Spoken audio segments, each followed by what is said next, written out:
सर्वप्रथम Krishna study point में आप सभी का स्वागत।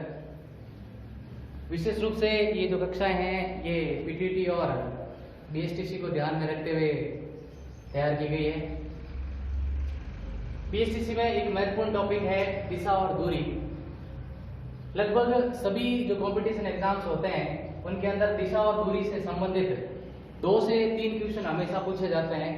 ठीक वैसे ही पीटीटी और बीएसटीसी में भी जो है इस टॉपिक से 2 क्वेश्चन हमेशा पूछे जाते हैं। दिशा और दूरी में सबसे महत्वपूर्ण जो चीज है वो ये है कि आपको दिशा का सही ज्ञान होना चाहिए। मुख्य तौर पे हम क्या करते हैं कि उत्तर दिशा, दक्षिण, पूर्व, पश्चिम जो है अपने हिसाब से तय करते हैं नक्शे के हिसाब से, लेकिन इन प्रश्नों को सॉल्व करने के लिए कागज पर दिशाएं किस प्रकार तय की जाती है, कागज पर दिशाएं किस प्रकार रखी जाती हैं, ये हमको सीखना पड़ेगा। तो आपके सामने ये जो डायग्राम बना हुआ है इसके अनुसार हमेशा जब किसी प्रश्न को हम सॉल्व करने के लिए उतरते हैं तो इस एक बिंदु को लेकर चलना पड़ता है और इस एक बिंदु से ही अपने को दिशाएं तय करनी है। आप सभी जानते हैं कि जब हम मैप देखते हैं तो जो ऊपर का हिस्सा होता है, ऊपर की दिशा होती है वो हमेशा उत्तर दिशा होती है और उत्तर दिशा के ठीक विपरीत यानी कि नीचे की तरफ जो है दक्षिण दिशा होती है। इसी प्रकार बाईं तरफ पश्चिम दिशा और दाईं तरफ पूर्व दिशा होती है। इन दिशाओं के बीच में 4 उप दिशाएं भी होती है, यानी कि उत्तर, दक्षिण, पश्चिम और पूर्व के बीच की जो दिशाएं हैं इनको उप दिशाएं कहा जाता है। तो जो दिशा उत्तर और पूर्व के बीच में होती है यानी कि ये, इसको हम कहते हैं उत्तर पूर्वी दिशा। इसी प्रकार जो दिशा दक्षिण दिशा और पूर्व के बीच में होती है उसको हम कहते हैं दक्षिण पूर्व दिशा। उसी प्रकार पश्चिम और दक्षिण के बीच में जो दिशा होती है उसको हम कहते हैं दक्षिण पश्चिम, और जो उत्तर और पश्चिम के बीच में होती है उसको हम कहते हैं उत्तर पश्चिम। इस प्रकार दिशाएं, मुख्य दिशाएं और उप दिशाएं, इन दोनों का हमें पूरा ध्यान होना चाहिए। सभी को पता है ये जो एंगल बन रहा है, ये एंगल, ये हमें दिख रहा है कि ये कितने डिग्री का है, 90 डिग्री का। ये आप हमेशा ध्यान रखें कि ये 90 डिग्री का एंगल बनता है और जो उपदिशा बीच में से निकलती है इसको 2 बराबर भागों में बांटती है, इसलिए ये 45 डिग्री का और ये 45 डिग्री का, दोनों मिलाकर जो है 90 डिग्री का एंगल बनाता है। चलिए ये तो बात हुई कि दिशाओं की। उत्तर, ऊपर की साइड हमेशा उत्तर होगा, उसके विपरीत हमेशा दक्षिण होगा। इधर पश्चिम और इधर पूर्व, और बीच की दिशाएं हम इससे तय कर सकते हैं कि ये किसके बीच में है। अब जो दिशा और दूरी के प्रश्न होते हैं उनमें ये कहा जाता है कि वो इतने किलोमीटर चलकर दक्षिणावर्त घूम गया, इतने किलोमीटर चलकर अपनी बाईं ओर घूम गया, दाईं ओर घूम गया। तो दाएं और बाएं का भी ज्ञान होना चाहिए।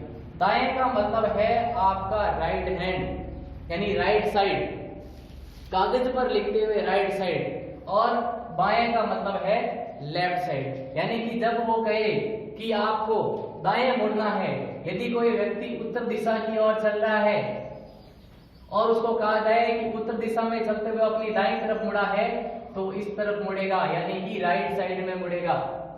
और यदि ये कहा जाए कि व्यक्ति उत्तर दिशा में चलते हुए बाईं ओर मुड़ा है तो हमेशा इस दिशा में मुड़ेगा। यानी दायां मतलब आपका दायां और बायां मतलब आपका बायां, जब आप प्रश्न सॉल्व कर रहे हैं उस समय। साथ ही 2 और शब्दावली दी जाती है, एक दक्षिणावर्त और एक वामावर्त। दक्षिणावर्त का मतलब है क्लॉकवाइज, क्लॉकवाइज का मतलब है घड़ी की दिशा में, यानी कि इस दिशा में, जैसे घड़ी की सुई घूमती है उस दिशा में, उसको कहते हैं दक्षिणावर्त। यानी कि हम इसे सीधा कहें तो दाईं ओर मुड़ना ही दक्षिणावर्त है। और एंटी क्लॉकवाइज यानी कि घड़ी की विपरीत दिशा में, यानी कि बाईं ओर मुड़ना ही वामाव्रत है। तो दक्षिणाव्रत और वामाव्रत का अंतर आपको पता होना चाहिए कि दक्षिणाव्रत का मतलब है घड़ी की दिशा में और वामाव्रत का मतलब है घड़ी की विपरीत दिशा में घूमना। अब जब आपको कहा जाए कि आप दक्षिणावर्त घूमे या दक्षिणावर्त कितने डिग्री घूमा, तो ऐसी स्थिति में आपको दाईं ओर घूमना है, और वामावर्त कहे तो आपको बाईं ओर घूमना है। तो ये कुछ दिशा की बातें थी कि किस तरह से आपको घूमना है। मुख्य चीज दायां और बायां को समझने में ही है। यदि दाएं की जगह आप बाएं घूम गए और बाएं की जगह दाएं घूम गए तो ऐसी स्थिति में पूरा उत्तर आपका गलत आएगा। तो ऐसे में आपको बहुत ध्यान रखने वाली बात है, दायां का मतलब है दाईं तरफ यानी राइट साइड, और बायां का मतलब है लेफ्ट साइड, ठीक है ना। वो भी किसके, कागज की तरफ लिखते समय अपना। तो इस चीज को आप ध्यान रखें। अब जब इस प्रकार के प्रश्न पूछे जाते हैं तब कई बार एक त्रिभुज की स्थिति बनती है, और त्रिभुज की स्थिति में कई बार अपने को कर्ण, कई बार आधार और कई बार लंब ज्ञात करना पड़ता है उस दूरी को मापने के लिए। तो ऐसी स्थिति में आपको ये सामान्य से 3 सूत्र जो आप कक्षा 6 से पढ़ते हुए आए हैं, उन 3 सूत्रों को आप जरूर याद रखें। यदि आपको कर्ण निकालना है तो आपको अंडर के अंदर लंब स्क्वायर प्लस आधार स्क्वायर, आधार निकालना है तो कर्ण स्क्वायर माइनस लंब स्क्वायर, और लंब निकालना है तो कर्ण स्क्वायर माइनस आधार स्क्वायर। इस सूत्र को आपको अवश्य याद कर लेना है आज सबसे पहले, ताकि जब आज हम टाइप 1 के सवाल पढ़ेंगे, जब टाइप 2 के सवाल करेंगे उस समय इस प्रकार के प्रश्न हमारे सामने आएंगे जिसमें अपने को या तो कर्ण निकालना पड़ेगा या आधार या फिर लंब निकालना पड़ेगा। तो ऐसी स्थिति में ये सूत्र आपको याद होने चाहिए। सबसे पहले जो सरल सवाल पूछे जाते हैं, मैं उन सरल सवालों से शुरू करता हूं। 4 प्रश्न आपके सामने हैं, देखते हैं कैसे सॉल्व करते हैं इनको। ये प्रश्न केवल दिशा और दूरी पे है, ठीक है। अगर आपकी दिशाएं बिल्कुल आपके दिमाग में है, उत्तर कौन सी है, पूर्व कौन सी है, दायां कौन सा मुड़ना है, बायां कौन सा मुड़ना है, तो आप इन प्रश्नों को बड़े ही अच्छे तरीके से सॉल्व कर पाओगे।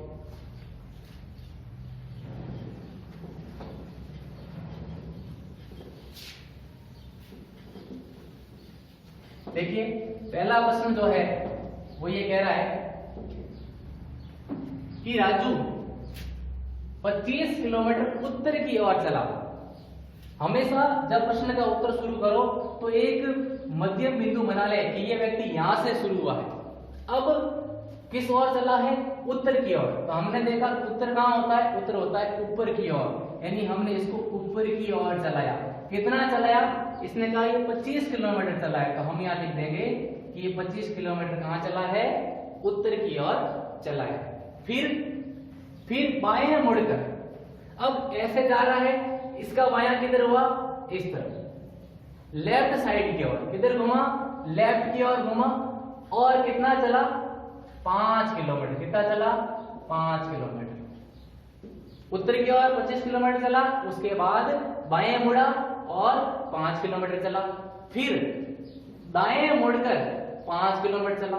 दाएं का मतलब अब ऐसे चल रहा है ये, इसका मतलब दायां किधर हो गया, ऊपर की तरफ। यानी कि भाई बाएं मुड़ा तो अब इसका मुख इधर की तरफ है, तो अब इसका दायां किधर हुआ, इसका दायां हुआ उस तरफ। तो ऐसे स्थिति दाएं मुड़कर कितना चला, 5 किलोमीटर चला। ये भी 5 किलोमीटर। अब ऊपर जा रहा है। फिर पूर्व दिशा में 5 किलोमीटर चला। अब यहां ये खड़ा है, तो पूर्व दिशा किधर है, इस तरफ है पूर्व दिशा। तो ऐसी स्थिति में कितना चलेगा, 5 किलोमीटर। तो ये हो गया भाई 5 किलोमीटर। ये दूरी भी 5 किलोमीटर, तो ये दूरी भी कितनी होगी, 5 किलोमीटर। अब ये क्या पूछ रहा है, अब ये पूछ रहा है कि अब बताइए कि वो अपने प्रारंभिक बिंदु से कितनी दूरी पर खड़ा है। तो सबसे पहले कहां खड़ा था, यहां खड़ा था। अब कहां खड़ा है, अब यहां खड़ा है। अब बताना है इसके बीच की दूरी इतनी है। तो सीधी सी बात है, यहां तक जो दूरी थी वो तो थी 25 किलोमीटर, और ये दूरी पता नहीं है। तो देखिए आप कि यहां से 5 किलोमीटर ऐसे चला, फिर 5 किलोमीटर ऊपर चला और 5 किलोमीटर वापस आ गया। इसका मतलब ये जो दूरी है ये इस दूरी के बराबर है। तो इसका मतलब ये दूरी भी कितनी हुई, 5 किलोमीटर, यानी 25 किलोमीटर ये और 5 किलोमीटर ये। तो 25 + 5 = 30 किलोमीटर। तो वो कितनी दूर चला, 30 किलोमीटर की दूरी पर अब खड़ा है अपने प्रारंभिक बिंदु से। तो इस प्रकार आपको दाएं और बाएं का व्यवस्थित ज्ञान होगा तो आप ऐसे प्रश्नों को बड़ी आसानी से सॉल्व कर पाओगे। ये पहला प्रश्न था। अब दूसरे प्रश्न का हल देखिए। दूसरा प्रश्न ये कह रहा है कि गीता उत्तर की ओर 6 किलोमीटर चलती है। कुछ उसी तरीके का ये गीता है, यहां खड़ी है और ये उत्तर दिशा की ओर 6 किलोमीटर चली। उत्तर दिशा की ओर 6 किलोमीटर चली। अब वह वहां से बाएं मुड़कर ऐसे जा रही है, तो इसका मतलब बाएं किधर हुआ? इस तरफ। बाएं मुड़कर कितनी चली? बाएं मुड़कर 8 किलोमीटर चली। ये 8 किलोमीटर चल गई और उसके बाद फिर वो अंत में बाएं मुड़ी। अब इस तरफ जा रही है तो बायां किधर हुआ? फिर से इधर हुआ, तो इस तरफ बाएं मुड़ी और बाएं मुड़कर कह रहा है कि ये 6 किलोमीटर, यानी जितनी इधर गई उतनी इधर गई 6 किलोमीटर। अब प्रश्न पूछ रहा है बताइए अब वो प्रारंभिक स्थान से कितनी दूरी पर है। यानी कि ये दूरी और ये दूरी बराबर है, यानी कि दूरी ज्ञात करनी है ये वाली। और इसका सीधा सा मतलब है जितनी दूरी ये है उतनी ही दूरी ये है। तो राइट आंसर क्या होगा? 8 किलोमीटर। प्रारंभिक स्थान से कितनी दूर है? 8 किलोमीटर, क्योंकि ये दूरी और ये दूरी बराबर है। ऐसी स्थिति में इसका आंसर आ जाएगा 8 किलोमीटर।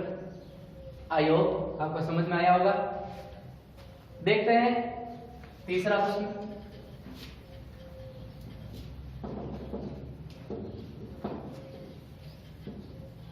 सचिन पूर्व की ओर 100 मीटर चला, यहां खड़ा है और पूर्व यानी पूर्व दिशा किधर है? इस तरफ है, तो ये चला पूर्व की ओर। कितना चला? 100 मीटर चला। इसके बाद वो बाएं मुड़कर 100 मीटर ऐसे चल रहा है, तो बायां किधर हो गया? इस तरफ। बाएं मुड़कर 50 मीटर चला। ये 50 मीटर चल लिया और इसके बाद वह बाएं मुड़ गया। देखिए शब्दावली पे ध्यान देना कि वो क्या कह रहा है और प्रश्न पूछ क्या रहा है। ये कह रहा है 50 मीटर चला, उसके बाद बाएं मुड़ गया। ऐसे चल रहा था इस दिशा में और इसने क्या किया? इस तरफ मुड़ गया। केवल मुड़ा है, चला नहीं है, ये ध्यान रखना। इधर मुड़ गया यानी इसका, ठीक है ना, इधर मुड़ गया। अब पूछ रहा है कि अब वो किस दिशा की ओर मुख करके खड़ा है, यानी इसका मुंह अब किस दिशा की ओर है। अब अगर यहां चलने के बाद ये बाएं यानी इधर मुड़ गया है, इस तरफ मुड़ गया है, इसका मुंह इस तरफ है, तो बताइए इस तरफ कौन सी दिशा है? तो सीधी सी बात है, इस तरफ पश्चिम दिशा है। कौन सी है? पश्चिम दिशा। इसका उत्तर हो गया पश्चिम। इसने ये नहीं कहा है कितनी दूरी पे खड़ा है, इसने कहा इसका मुख किस तरफ है। इसका मुख पश्चिम की तरफ है। अगर प्रश्न में ये पूछा जाता कि इसकी पीठ किस तरफ है, तो इसकी पीठ पूर्व की ओर होती, ठीक है ना। तो हमेशा पूरा प्रश्न पढ़ें कि आखिर वो पूछना क्या चाहता है। इसी प्रकार चौथा सवाल है, एक व्यक्ति दक्षिण की ओर, ये व्यक्ति यहां पर खड़ा है, कहां चला है? दक्षिण की ओर चला। ये लो दक्षिण की ओर चल गया। कितना चला? 30 मीटर। दक्षिण की ओर 30 मीटर चला।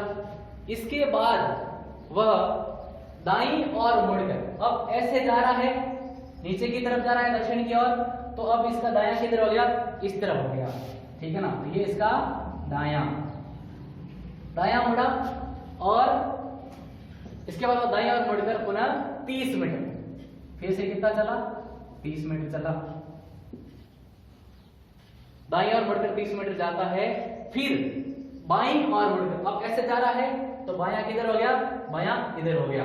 बाईं ओर मुड़कर 20 मीटर जाता है, ये 20 मीटर गया।